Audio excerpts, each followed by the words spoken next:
He had 10 minutes to prove he wasn't a thief. Marcos Campos sat at the head of a long glass table, palms damp against the leather folder he no longer had. Outside, the city moved on in indifferent motion, traffic lights cycling, office towers flickering. Inside, the boardroom held a different kind of life, a hush that measured everyone's futures.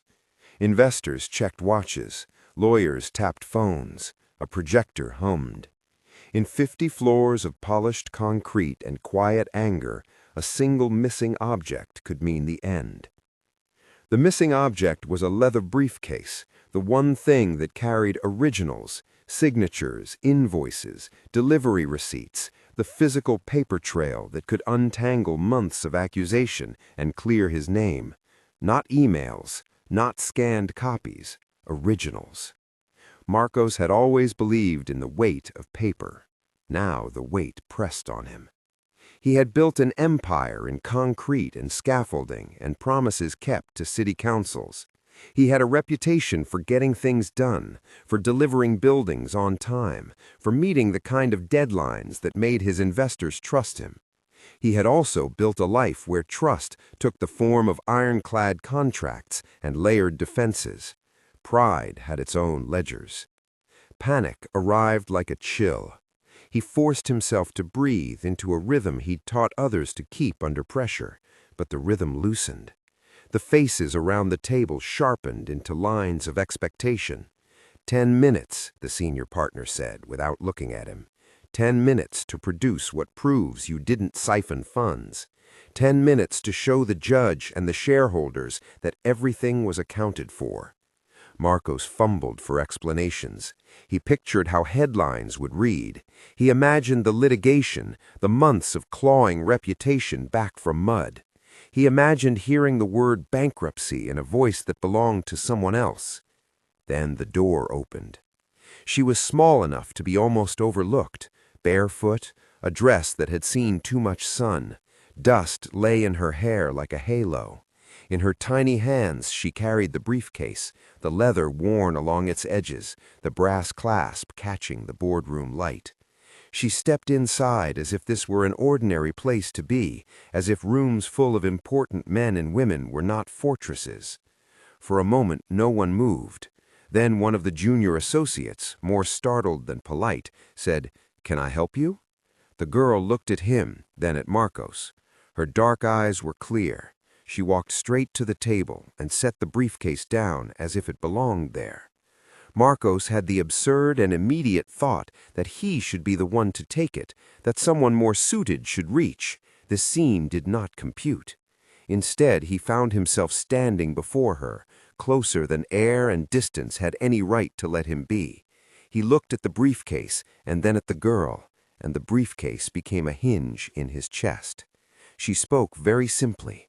"I found this," she said. Her voice had the plainness of a fact. "My name is Rafaela." No fanfare, no line about destiny, just a small statement and the tilt of her chin as she waited. A lawyer moved to inspect the documents. Fingers unwound paper that had been missing. One by one, the papers aligned with ledger entries. The receipts matched. Stamps matched dates. Evidence that had once been a blob of suspicion came into focus as proof. Relief did not come as a flood. It arrived as a single uncontrollable sob from someone at the far end of the table, and then as the slow, surprised exhale of each person present. The investors, who had been counting losses in their heads, fell silent before a new calculation. Risk rebalanced, threat neutralized. The legal counsel, authoritative now, said that with these originals they could petition a temporary stay and begin to dismantle the allegations. The immediate threat evaporated, not because of a miracle that made debts disappear, but because a small, honest act supplied a crucial piece of truth. Marcos felt the room tilt. Gratitude arrived raw and sudden, mingled with shame at his earlier self, the man who believed documents were safe in his grip and people were noise outside his office window. He knelt without thinking, to be nearer to the girl who had returned what someone else could have sold. "Why did you bring it?" he asked, before he could calculate the control such a line might offer. Rafaela shrugged in a way that carried years of small decisions. It was heavy, and the man who dropped it cried. "I thought—" She stopped, choosing clarity over embellishment. "I thought someone needed it." That was all. No plea for money, no grand request, just a fact. Someone needed something, and she returned it. Marcos looked at the shoes marked by city pavement and the thinness of her arms. He felt the old ledger in his mind shift. Assets are not just objects you own. Sometimes the true asset is someone's dignity returned. He wanted to measure what to give, a donation here, a scholarship there. But the question in the girl's eyes did not ask for charity. It asked a simpler thing. "Do you have anywhere to sleep tonight?" he heard himself ask. Rafaela blinked. She gave him a look that said she knew need when she saw it, but had learned not to rely on the sympathy of people who looked like him. She said, "I have Doña Beatrice, but she makes me share her bread." Marcos swallowed. He thought of the pristine kitchens in his penthouse, of private entrances and guarded elevators. He thought of how much of his life had been about projects that never involved the messy care of another person. In that stretch of 10 minutes that had become his world, a new choice opened, not of contracts or clauses, but of keeping a promise. He promised simply and immediately food, a place to sleep for as long as it took, schooling. Not a grand pronouncement across the news, just a man kneeling to a child who could not be bought. "I will arrange it," he said, "starting tonight." The boardroom cheered when the legal team confirmed the document's authenticity. Reporters would come later, but for now there was coffee and a quiet place to shift from crisis management to human decisions. The briefcase had saved a company that afternoon. The promise would alter a life, and eventually more than one life. If this story is moving you, consider subscribing for more stories like this. What followed was a sequence of small, deliberate acts that looked nothing like a PR campaign. That night, Marcos had a hotel suite readied close to the office and put Rafaela in the care of Doutora Carla, a social worker he had met once at a charity gala and had never expected to need. Dona Beatriz, a teacher Rafaela trusted, agreed to be a guardian in the short term. Marcos insisted that Rafaela keep her routines. He wanted to learn, not overwrite. The first week was awkward. Marcos arrived to cook eggs once and burned them, apologizing with a laugh that had no shame written into it. Rafaela ate anyway. She asked precise questions about things he assumed she wouldn't be curious about: how cranes work, why buildings need foundations, how people decide where to place windows. He answered as best he could. He told her that buildings needed to stand on strong ground. She replied that people did too. She said it as if it were an observation, and the clarity stunned him. News of the briefcase circulated, but in the age of scrolling headlines, the story that stuck was not merely that a CEO was saved. It was that a man in the headlines had knelt before a barefoot girl and promised shelter. Some editors framed it as sentimental. Others sniffed suspicion. Social media did what it does best. It amplified everything.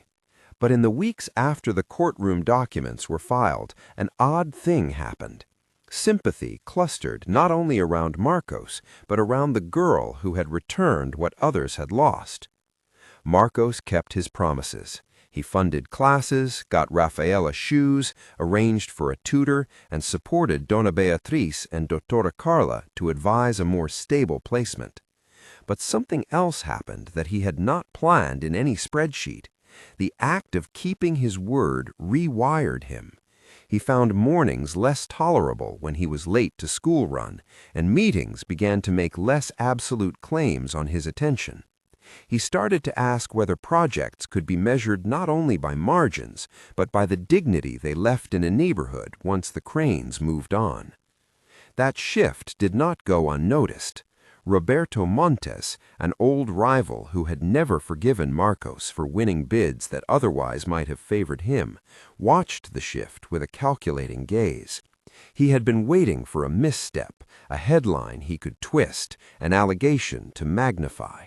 He also learned how to make room for other people's leadership. He named the initiative Project Rafaela not because he wanted credit, but because he wanted a story to lift other small acts into a bigger movement. The project began modestly: emergency housing for families, educational scholarships, legal aid clinics that could help people navigate small claims before they ballooned into legal disasters. Over the months, a team formed: Dr. Carla as Director of Social Operations, Doña Beatriz coordinating local outreach, and a group of civic-minded architects who wanted to design small, humane housing blocks that fit into communities rather than uprooting them. Time passed in montage: paperwork signed, shovels turned, paint drying on the insides of apartments, tutors at small wooden tables, construction workers who once feared layoffs now building with a sense of new purpose. The legal complexities that had once threatened Marcos's firm were resolved through due process. The briefcase had not magically erased complications, but it had allowed a legal path forward that freed him to invest energy elsewhere. Importantly, he chose to invest not just funds, but attention, and attention is harder to counterfeit.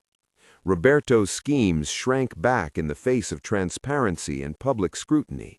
His attempts at further blackmail were thwarted by the clarity of records and the support of citizens who had, by then, started to see Project Rafaela as something that belonged to them too. In an odd moral turnover, a rival's attack exposed him as opportunistic, while the man he had tried to topple emerged more humane and oddly more respected.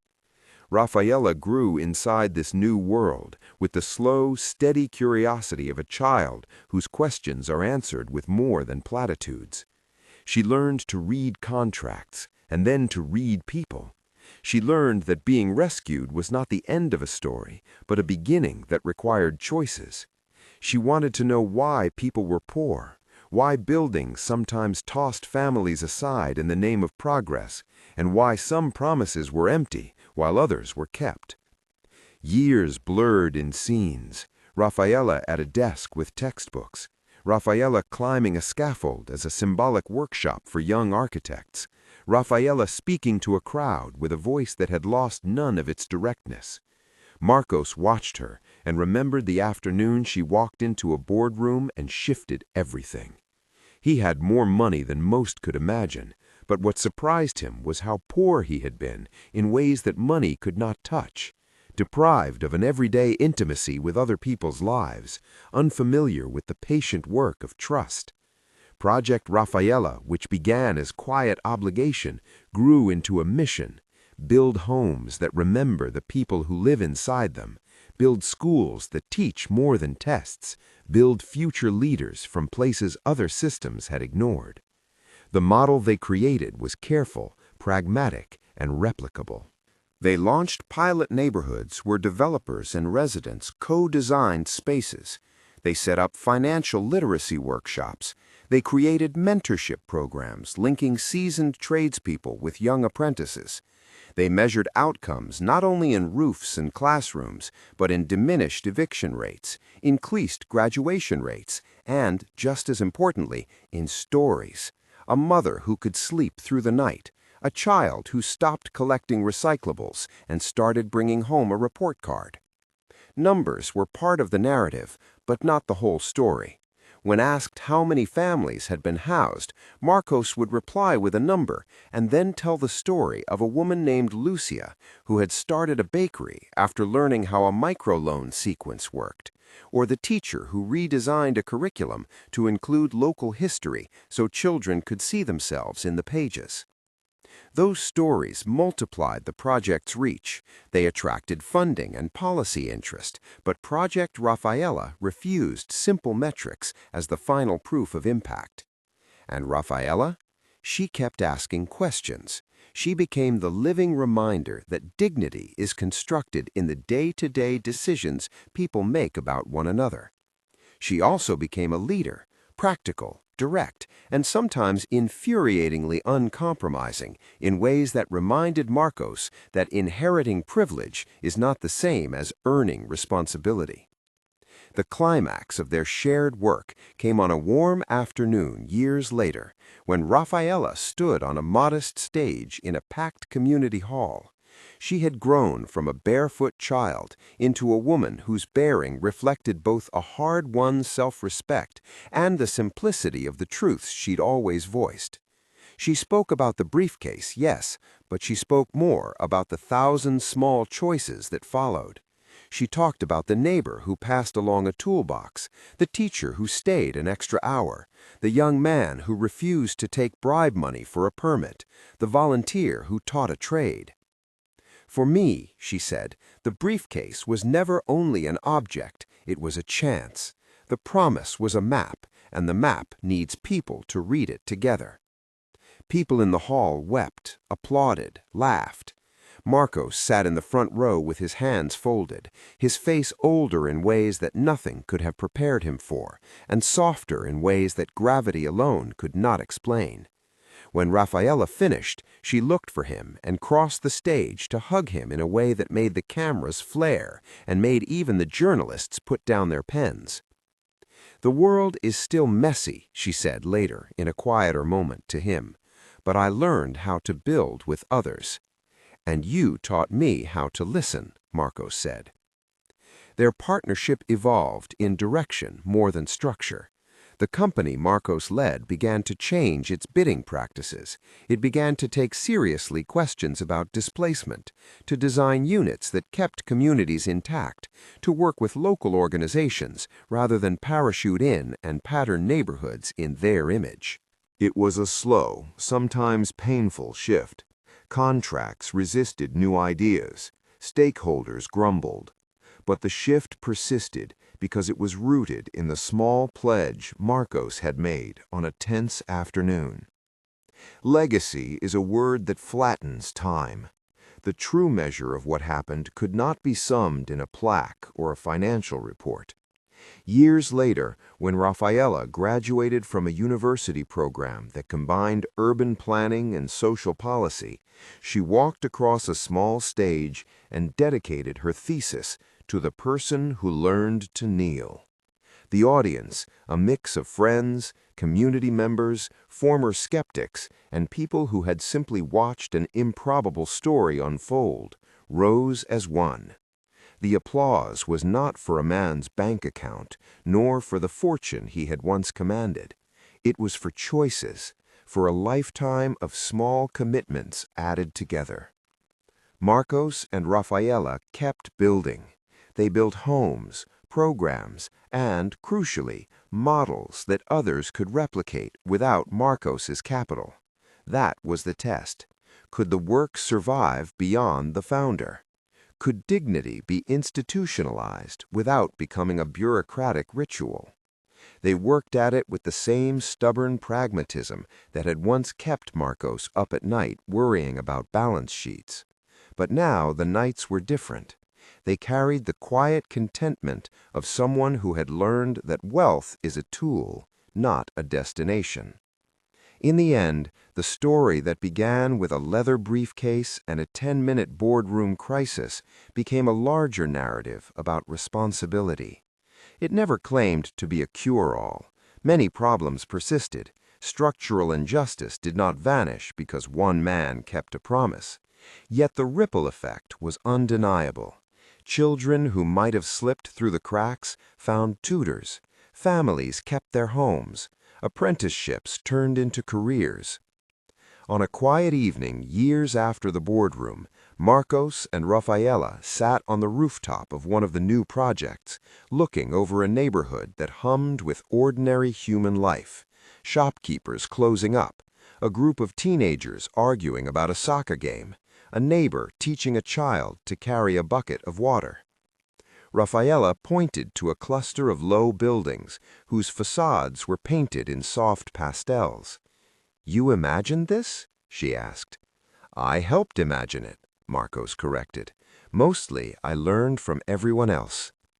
Rafaela leaned back against him, and for the first time he did not feel the itch to be somewhere else. He had known triumph in auctions and tender lists, but this calm was different. It was less about winning and more about belonging to a thing that mattered beyond profit. If this inspirational tale reached you, please share it with someone who needs to hear that small, honest acts can reverberate far beyond themselves. Stories like this don't solve everything, but they remind us that dignity, kept and shared, changes what a city can be. The leather briefcase lay, years later, in a display case at the Project Rafaela Community Center, not as a relic of salvation, but as a reminder of a catalytic moment. People asked whether that one act could remake a life or a system. The answer was always the same. The briefcase was a hinge, not a hammer. What followed depended on choices made daily by many people.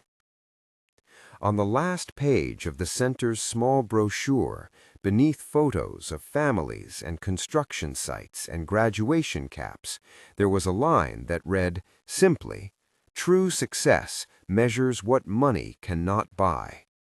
It was not a slogan so much as a record of how a man who almost lost everything learned to find more than he thought he had. This is an inspirational tale.